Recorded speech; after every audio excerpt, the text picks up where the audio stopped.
¿Y qué nos gusta a nosotros también? Las historias reales, historias de superación, esas historias que nos inspiran. Y nuestro siguiente invitado, que no es la primera vez que está en el programa, sabe mucho de eso. Estamos hablando de Jesús Reyes Cornejo. Él es natural de la isla de Tenerife, graduado en Derecho por la Universidad Católica de Ávila, además funcionario de justicia. El primer libro fue El silencio de los abades, su primera novela sobre el rey de Jerusalén, una historia de superación real del siglo XII. Después vino con Cherfe, el joven guanche que buscó justicia para su pueblo. Y tenemos nuevo libro, por fin. Él ha venido al programa a presentar todos sus libros y este se llama El amigo de los judíos. Les advierto, una historia apasionante. Y saludamos a Jesús. Bienvenido, Jesús. Muchas gracias, y bien hallado, Elisa, y encantado poder hablar con la voz más bonita de Canarias. Y, vaya. Y que tú siempre que te has acordado de mí con mis libros. Bueno, tenemos que apoyar, sobre todo sabemos lo complicado que es escribir un libro. Y sobre todo cuando son libros de historias reales en el que hay que investigar, en el que hay que estudiar, ¿vale? Y yo sé que tú te lo tomas muy en serio, Jesús. Me ha parecido muy diferente, si debo decir, al contenido de las historias anteriores, pero tiene supongo que un epicentro común, que es el de la superación. Eso siempre está muy presente, ¿no?, en tus libros. Sí, y sobre todo también que son personajes muy estoicos y anónimos, prácticamente anónimos. A los tres personajes últimos de mi última saga de personajes estoicos le corresponde también eso, la superación. Ellos luchan contra la adversidad en un entorno difícil y se hacen fuertes, y no son como nada pusilánimes, son como gente muy optimista y muy decidida por la vida. Ajá. Bueno, aquí lo tengo, lo voy a enseñar a las redes, que ya saben que somos muy activos en redes y grabamos vídeos. Tengo en mis manos el libro de El amigo de los judíos, además dedicado, gracias como siempre, Jesús, que es un placer tenerlo. Es un lujo tenerlo dedicado por los autores, la verdad. Háblanos de esta historia, El amigo de los judíos. Al parecer comienza pues con la historia de un matrimonio, ¿no? Julio. Sí, y son un matrimonio muy diferente. Julio Palencia es hijo de unos artistas y de María Tobau, que fue una cantante famosa desde principios del siglo XX, y tiene un punto de conexión con Canarias. Julio, el Julio joven o el Julio niño o adolescente, conoció a don Benito Pérez Galdós, que iba a las tertulias de la madre, que era María Tobau, y nada, y Julio se decide por la carrera diplomática, estudió Derecho, por supuesto, se decide por la carrera diplomática y se enamora de una griega cuando está destinado como personal administrativo en la embajada de Grecia. Y bueno, la griega es la hija del padre del socialismo griego, que se llama Stefano Dragoumis, y ahí forman una pareja que es muy peculiar, y ya verás cómo va evolucionando la historia. Sí, no vamos tampoco a contarlo todo para que se compren el libro, por favor, porque bueno, son historias reales que seguramente les va a ayudar a entender muchas de las cosas que pasaron a la historia, porque bueno, ellos son responsables también de que muchas generaciones siguientes a judíos estén ahora, pues que estén vivos, por decirlo así, porque ellos salvaron a muchas personas en la Segunda Guerra Mundial, creo. Mira, Elisa, sin quitarle mérito a don Oscar Schindler, que salvó a 1000 personas, tú fíjate, entre todos los diplomáticos españoles que se calcula que salvaron a más de 8000 personas de los campos de exterminio, porque a partir de 1943 los nazis decidieron acabar con la población europea de judíos, y se calcula que mataron a más de 6 millones de personas en las cámaras de gas. ¡Qué barbaridad! Es una barbaridad tremenda. Quizás se puede decir que es la época más oscura de la historia de Europa. Industrializaron el crimen, pero hubo pequeños rayos de luz, como don Julio Palencia y su esposa, que se dedicaron a salvar judíos de los campos de exterminio. Pero para eso hicieron cosas verdaderamente heroicas, como enfrentarse a las autoridades nazis que dominaban en Bulgaria, porque Bulgaria era un país del pacto tripartito, y no solo eso, sino a las autoridades locales también. Y don Julio Palencia y Zoe Dragoumis hicieron algo que no se ha hecho en ningún territorio ocupado.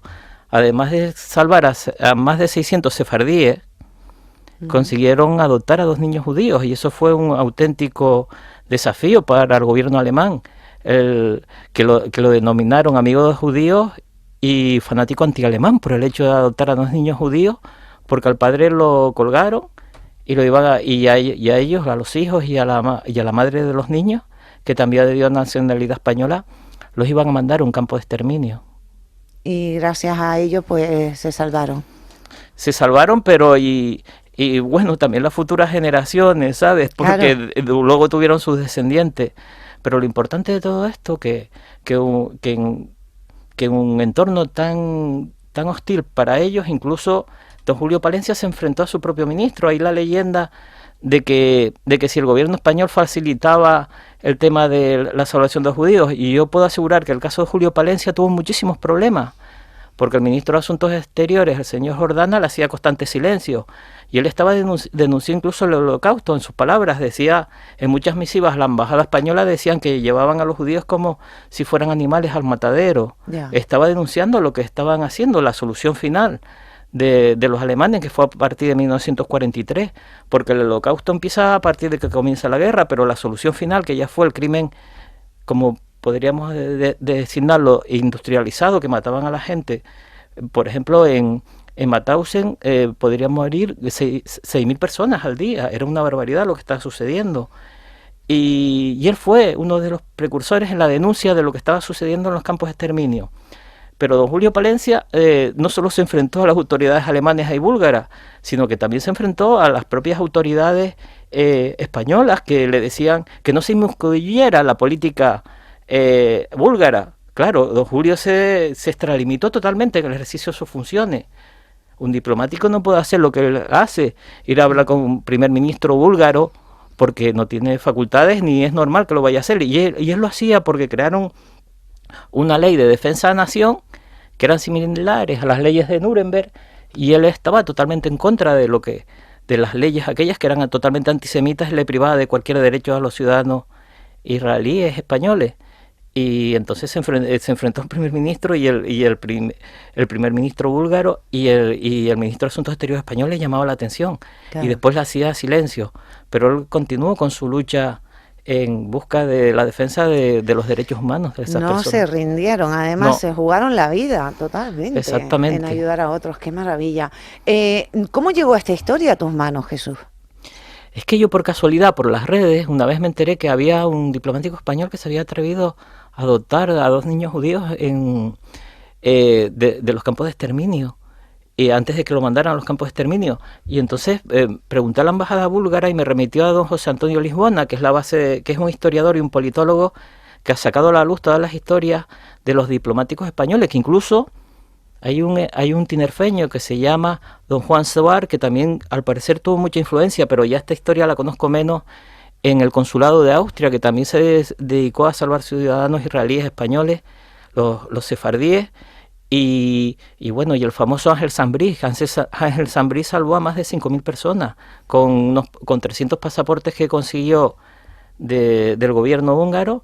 Le puso letra como si fueran matrículas de coche y consiguió salvar a 5.000 personas con el engaño que le hizo al gobierno búlgaro, que eso también es otra tremenda labor humanitaria. Pero el más que me chocó fue Julio Palencia, porque Julio Palencia tuvo enfrentamientos con su ministro Jordana, con Bogdan Filos, que era el primer ministro búlgaro, y con los alemanes, porque tenían también un general en Bulgaria que controlaba lo que sucedía allí, y me sorprendió que alguien fuera tan estoico como para enfrentarse a todo el mundo, y sobre todo por defender la vida, que es el artículo 3 de la Declaración Universal de los Derechos Humanos, que fue posterior, en 1948. Me pareció algo tan bonito. Y me gustaría contarte algo, si me lo permites, porque yo sé que tenemos poco tiempo. Sí, nos queda 1 minuto, así que si puedes hacerlo en 1 minuto sería estupendo. Pues yo resulta, y te lo voy a abreviar porque me da mucha pena irme de aquí y no nombrarla. Resulta que cuando estaba haciendo el libro me documenté por el diario Villagrán, que es la cantante del gueto Varsovia, y ella era la cantante que estaba en el gueto Varsovia, y tenías un club allí que iban los estapistas y tal, y ella se preguntaba por qué su pueblo era tan pacífico. Y bueno, aunque al final en el gueto Varsovia hubo unas sublevaciones de los judíos más importantes de las que hubo en la Segunda Guerra Mundial. Y a mí se me quedó el ronroneo ese en la cabeza de por qué en Bulgaria no había una sublevación de los judíos sefardíes, que eran casi la mayor parte. Y entonces una noche, buscando en Google, pero buscando la moneda búlgara, me salió una niña de origen sefardí que se llamaba Violeta Yankova, que era de padre de aquellos sefardíes que expulsaron los reyes católicos de España en 1492, que era hija, perdón, los padres eran, ella era hija de esas generaciones que surgieron de los reyes católicos, y esa niña se convirtió en una partisana y quemó una fábrica de uniformes nazis que había en Bulgaria, uniformes de cuero, y mató al jefe de la policía búlgara, que era un terrible criminal y un nazi, y hizo una labor de luchar por la libertad de su pueblo, y me salió la foto de ella, y luego la incorporé al libro, que está la foto allí de Violeta Yankova, y es otra héroe también, que, como quien dice, descendientes de españoles, y que parecía que me pidió estar en el libro, y la quise recoger. Sí, la tengo aquí delante, además. Muy guapa, ¿verdad? Sí, muy guapa. Murió con 21 años. Voy a enseñar las redes. Ahí está, pero de Pues todas formas que se compren el libro. Sí, pero que vamos a darle también publicidad a Joanca, porque lo que hizo fue muy grande, y es también es descendientes de españoles, y que es algo muy bonito, que no todo fue la pasividad, como en un momento se puede entender. También había una resistencia armada y de en este caso prácticamente una niña, una adolescente. Madre mía, bueno, qué historia apasionante. Recuerden que es una novela, que Jesús Reyes Cornejo siempre nos cuenta la historia quizás como si estuviéramos viendo una película. Es así, esto se podría llevar al cine. Ya hablaremos en otro momento, Jesús, que no sé si tendrás alguna oferta por ahí, pero son historias que deberían contarse dentro del arte de muchas formas, y recordarlos y hacerles un homenaje, y este es un gran homenaje que has hecho a la vida de muchos que ayudaron, en este caso Julio Palencia y también su mujer Zoe Dragomé, a muchos judíos, ayudaron a muchos judíos a seguir vivos. Jesús Reyes Cornejo, El amigo de los judíos, ya a la venta, ¿verdad? ¿Lo pueden encontrar en cualquier plataforma? En cualquier plataforma, se puede pedir en cualquier librería, está Perfecto. En Canaima, en Agapea, lo pueden pedir prácticamente en todas las librerías. Y muchas gracias, Elisa, por darme la posibilidad de dar visibilidad a estos personajes tan desconocidos, y que te lo agradezco mucho. A ti por seguir escribiendo, y no dejes de hacerlo, por favor. Un abrazo enorme. Un abrazo muy fuerte.